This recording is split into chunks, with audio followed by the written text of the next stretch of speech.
Coming up next, just as December arrives, a winter storm moves through central Pennsylvania.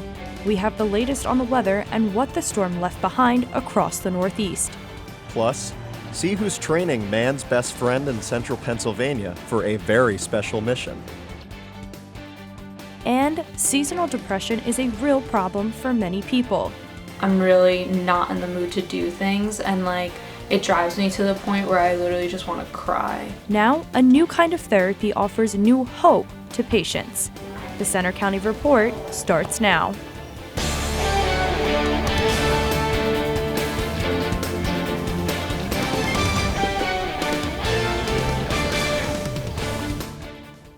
Good afternoon, I'm Samantha Rank. And I'm Will Desitel. Thanks for joining us. We begin with a strong December storm.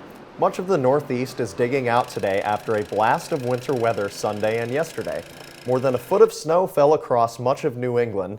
At least 27 inches fell in New York State near Albany. The governor assigned hundreds of National Guard members to help with snow removal. Hundreds of airline flights were canceled and thousands were delayed. Here in central Pennsylvania, it was a combination of ice and snow that made roads slippery. Most treated roads were just wet yesterday in the State College area, but there were lots of accidents on I-80 in northern and western PA. About 2 inches of snow fell in places like Stormstown and Snowshoe before the storm began to move out. State College had about 1.5 inches. For the latest on the weather, let's check in with Casey Rigner live outside our studio at Innovation Park. Casey, are we done with the snow and ice for a while? You know, I can't promise that it's not going to snow again. We actually have some flurries in the forecast this week, but I can confirm that it is pretty cold outside. Me and my cameraman, our eyes are starting to water right now. It's 32 degrees. The winds are kicking up a little bit at about 17 miles an hour out of the northwest, so it's feeling much cooler, about 21 degrees as our feels like temperature. Most of us along the East Coast know we had this double punch system that affected our holiday travel plans this past weekend. Reason being, look at this, for Pennsylvania, upwards of about 1 inch, and where we had the bulk of this snow was in the Wyoming Valley near Scranton and Wilkes-Barre. And then for New England, snow totals anywhere from the low teens to about 18 inches of snow for parts of New York State as well as Massachusetts. And then up in Maine, I want to show you this, where you see this kind of brownish bullseye, 29 inches of snow for Maine. Just to put in perspective, this was a pretty hefty system for early December, but I want you to stay tuned with us because we may have some more flurries in the 7-day forecast. I'm going to send it back to you guys inside at the anchor desk. Thanks, Casey. High winds in Center County just before Thanksgiving took their toll on a communications tower in Pine Grove Mills. The tower collapsed along Jackson Trail off Route 26. The tower is used for broadcasting for WJAC TV, for its State College signal, and for internet service providers. According to Ferguson Township zoning meeting records, the tower had issues and was structurally failing. Big changes are underway to bear and deer hunting seasons here in Pennsylvania. The first major change involves an expanded bear season, which is aimed at lowering the growing bear population of more than 20,000. For deer season, the governor has signed a new law allowing hunting on 3 Sundays per year, starting next year. He says it balances landowners' needs with those of hunters who can't take off weekdays from work or school. And this year already saw an earlier start to buck season. It began Saturday instead of the traditional opening day to rifle season on Monday. The state Senate has passed compromise legislation to raise the minimum wage in Pennsylvania for the first time since 2009. The minimum wage would increase from $7.25 to $9.50 by 2022. Pennsylvania is one of 21 states whose minimum wage is set at the federal minimum. Governor Wolf gave up some concessions to win passage of the bill, but its prospects in the State House are not clear. State College police are warning residents after recent phone scams. Police say in one case, a scammer convinced a woman to meet in public to claim a $2 million prize from the FBI. The scammer said the woman had to bring $2,500 in Walmart gift cards. Other scams involved the use of the State College Police caller ID info to try to convince people that a loved one is in police custody and needs money. State College continues to undergo lots of building and change. Now, even more downtown buildings have been purchased. The Chicago-based company that recently bought apartment buildings on Beaver Avenue is now hoping to purchase buildings on East College Avenue. If the project is approved, the plan will be to demolish Garden House Apartments and the buildings on the corner of Hetzel and College Avenue. Eddie's Bicycles, George's Floral Boutique, and Pizza Mia would all be torn down. College life can be busy for students juggling classes, jobs, sports, and other activities. We met some Penn State students who are balancing work and school as they train some very special dogs. Reporter Talia Chiarello has the story. Sometimes training can leave you dog tired. It's completely rearranged how I do my daily schedule because it's like having a child. Sarah Boyd is one of several Penn State students raising puppies to become service dogs through the Susquehanna Service Dog Agency. Sarah was approved to raise Jaeger after 3 years on the waiting list. Once she had Jaeger, her life as a student changed in a big way. I think the biggest challenge besides housebreaking is probably that you do have to kind of have an eye on him the entire time. Sarah is in the first phase of the program, going to puppy training classes every Thursday in Penn State's Ag Arena. The program works like school. Elementary school, junior high, and high school, and then when they graduate from our high school level here, then they would go on to the advanced training, which is college level, back down at Grantville. When puppies first start into the program, they learn simple cues such as stand. And then as they advance through the program, they learn more complicated cues such as lap. And then this would help someone with a disability such as a child with autism and the deep pressure therapy. And it could also help someone who's in a wheelchair to easily inspect their dog. Training is challenging, but veteran puppy raisers begin to see how their hard work pays off. Took him to New York City this summer, which is awesome. We went to Central Park and ran around Central Park, actually being able to, get on and off in subway, be around a bunch of people, be able to be calm in that sort of environment was definitely a big plus for him. The goal is for these dogs to go on and help others for years to come. And the other day I was at Walmart and a woman stopped me and she was like, "You're doing such a good thing. My mom had MS and she had a service dog and it completely changed how we live." Dogs can remain in the program for nearly 2 years before becoming certified. In University Park, I'm Talia Chiarello for the Center County Report. The program has been at Penn State since 2014. It started with the D-litter dogs with names like Diesel, Dewey, and Diego.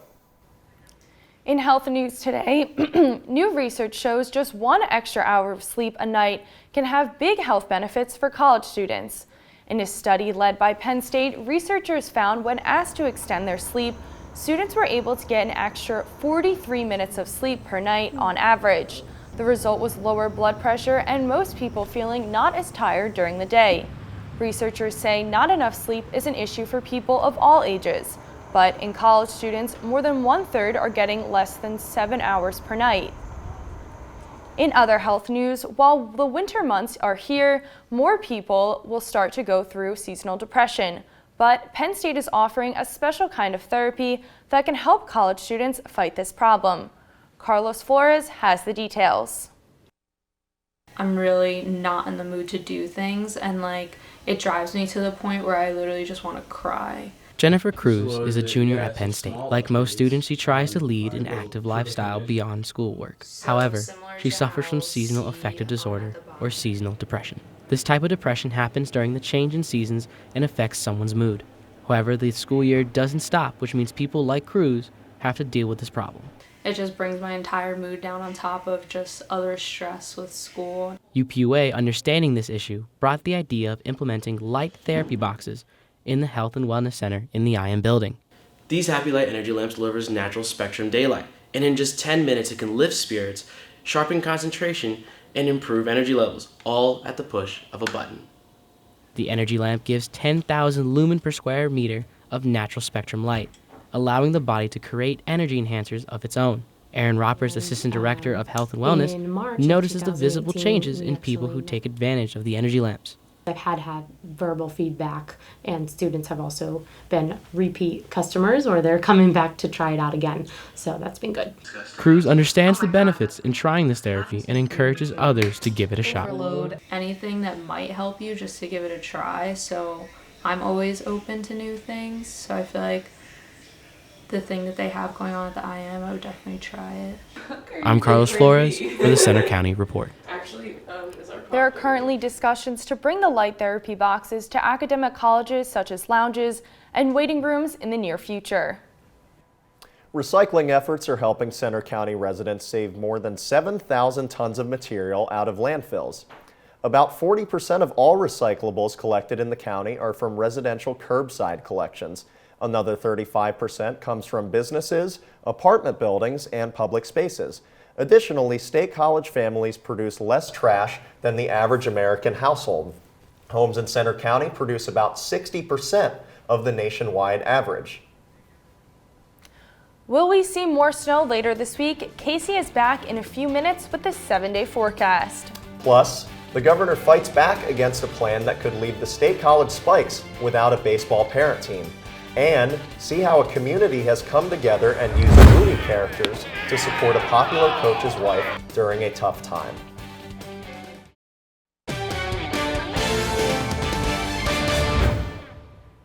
Governor Tom Wolf wants Major League Baseball to rethink a restructuring plan that would affect 3 minor league baseball teams in Pennsylvania. That includes the State College Spikes and teams in Erie and Williamsport. The proposal could mean those teams and 39 others are dropped. MLB says it spends nearly $500 million in salary to support the minor leagues, but only gets back $18 million. Governor Wolf sent a letter to MLB's commissioner yesterday saying the proposal would put players and employees out of work and economically hurt those communities.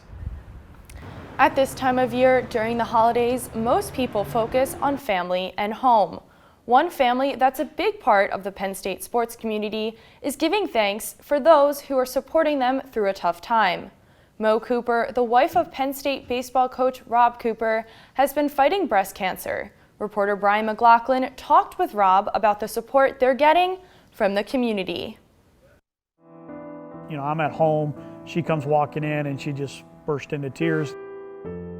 In early September, Mo Cooper came home from the doctor's office and had to tell her husband Rob that the doctors thought she had breast cancer. First you find out and all you hear is the word cancer. The Penn State Athletic Department and the baseball team have been instrumental in helping Rob and Mo during these first few months. The team even surprised Mo with flowers and a signed card one day before practice. Yeah, it's been unbelievable. You know, our guys are awesome. They've been unbelievable supportive. You know, the pink ribbons that are painted on the field is because one of our players asked Matt Neary to put them on there. Since Cooper announced on Twitter that Mo was diagnosed with breast cancer back in early September, she has received so much support from the State College and Penn State community. People have sent flowers, cards, and even little stuffed minion dolls that show that they are truly one of Mo's minions. The hashtag Mo's Minions has become a rallying cry for everyone supporting Mo. You know, I was sending her different like GIFs and funny things the other day, and I sent her a couple Minion ones, and she really likes those, and you know, thinks those movies are funny. Same here, and so it's just kind of something that stuck. Mo even took one of the stuffed minions that Rob gave her into surgery in early October. Throughout the process, her attitudes helped keep everyone's spirits up. And my wife is, you know, just an unbelievably tough woman, and you know, she's kicking its butt right now. In University Park, I'm Brian McLaughlin for the Center County Report. Mo Cooper had surgery in September, and doctors think there's a good chance she will not need chemotherapy. Rob continues to update his followers on Twitter with much of Mo's progress, and we wish her a full and fast recovery.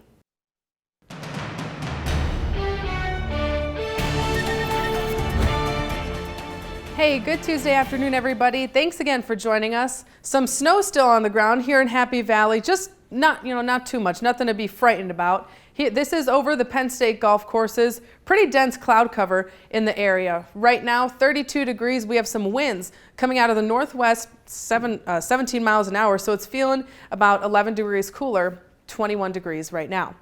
Radar and satellite, not much going on in our neck of the woods. A little bit of a different story up along the East Coast. We have this coastal low that's dumping some snow for most, if not all, of Maine right now, parts of New Hampshire, Massachusetts as well.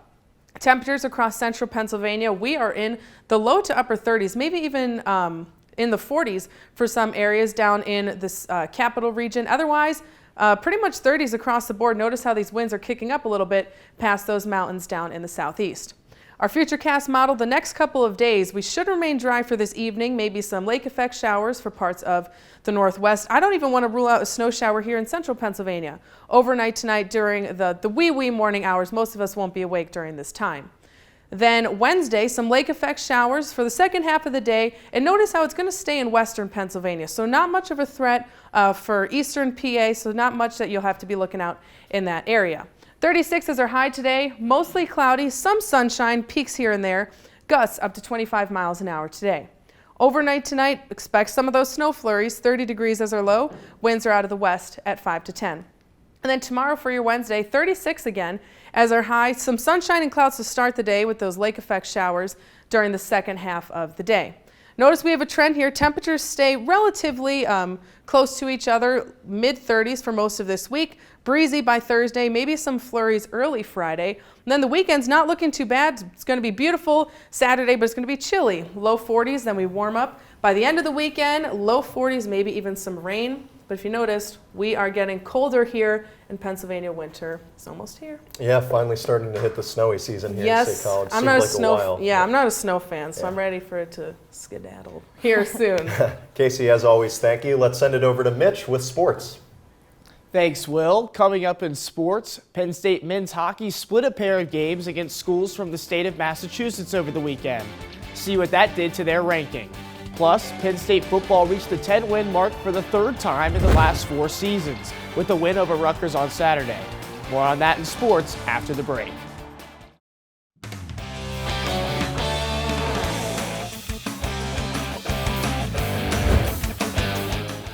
I'm Mitch Stewart with sports. We start with Penn State football. The Nittany Lions are now waiting for their bowl destination after coming out on top over Rutgers to cap off their Senior Day celebration. Reporter Maria Coyne has highlights and reaction from Saturday's game.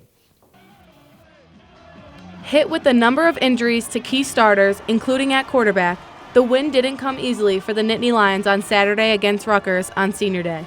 We had a lot of people on the field that hadn't been on the field for bumps and bruises and things like that. But, you know, Oway got his first start, Ellis got his first start, Levis got his first start. After the Scarlet Knights got on the board first with the field goal, running back Journey Brown answered as time ran out in the first quarter with a 2-yard touchdown. This run sparked a 3-touchdown, 103 rushing yard performance for the redshirt sophomore. When I'm on the football field, it's football. I'm a running back at that point, and I don't think about nothing but that because my brothers on the field need me to be 100%, and that's why I'll be for them. He's confident with the scheme. He's confident with his footwork and his fundamentals and technique. And he's playing with confidence right now. Senior punter Blake Gillikin went out with a bang as he rocked a 72-yard punt, pinning Rutgers at its 3-yard line before half. It wasn't until the fourth quarter that Penn State found some breathing room. In front of a smaller crowd because of the Thanksgiving holiday weekend, the Penn State seniors took their final lap around Beaver Stadium. Just really wanted to cherish that moment with people that I love. And obviously, that's going to be the last moment at that stadium for me. So just kind of want to soak it all in. And to watch those seniors and the impact that Penn State's had on them and the impact they've had on our university and the community as well, it's really pretty cool. With this win, the Nittany Lions finished the regular season 10-2 and in second place in the Big Ten East. In State College, I'm Maria Coyne for the Center County Report. Penn State will find out its bowl game location and opponent next Sunday. Possible destinations include the Rose Bowl or the Orange Bowl. Penn State men's hockey continues its road trip later this week after the team spent Thanksgiving weekend in Massachusetts. The 6th-ranked Nittany Lions went 1-1 on a road trip to 2 different schools over the weekend. On Friday, Penn State shut out Merrimack College 7-0 in North Andover, led by a Liam Folks hat trick. Then on Saturday night, Penn State dropped a close one to number 15 UMass Lowell 3-2 in overtime. Nate Soucy's power play goal with less than 23 seconds remaining tied the score, but the Nittany Lions couldn't cash it in after that. 11-4 Penn State will travel next to Ann Arbor this Friday and Saturday for a series against Michigan. Penn State basketball is back in action tomorrow night against Wake Forest after splitting a pair of games last week. The team finished in third place in the NIT season tip-off tournament in Brooklyn. The Nittany Lions blew a 21-point lead to Ole Miss in a loss on Wednesday, but bounced back with a dominant 85-64 win on Friday over Syracuse. Mike Watkins was outstanding on both nights, averaging 17 points, 14 rebounds, 6 blocks, and 3 steals during the 2 games. Penn State is now 6-1 on the season and will host 5-3 Wake Forest in the ACC Big Ten Challenge at the BJC. The Penn State women's volleyball team fell in its regular season finale to Minnesota on Saturday, losing the chance to claim its 18th Big Ten Women's Championship. But the Nittany Lions are still very much alive as they enter postseason play, receiving the number 11 seed in the NCAA tournament field. They'll face Princeton in first-round play this Friday night at Rec Hall. The game is set to start at 7:30 after the conclusion of American University versus Towson. That's all for sports. Now back to you at the anchor desk.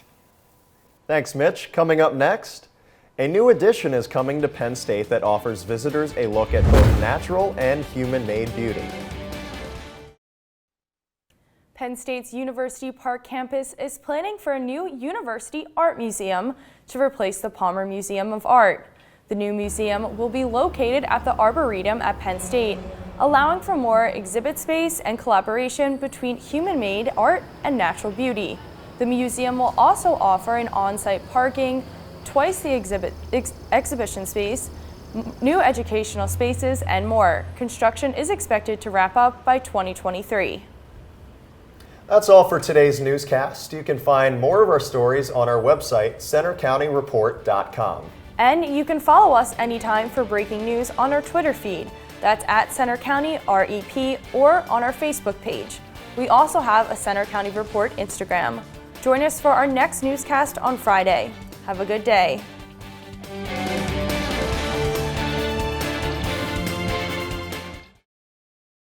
We hope you enjoyed watching the video. Be sure to subscribe to our YouTube channel if you did. For the rest of our newscasts and featured stories, click here. And for sports, click here. Have a great day, and thanks for watching.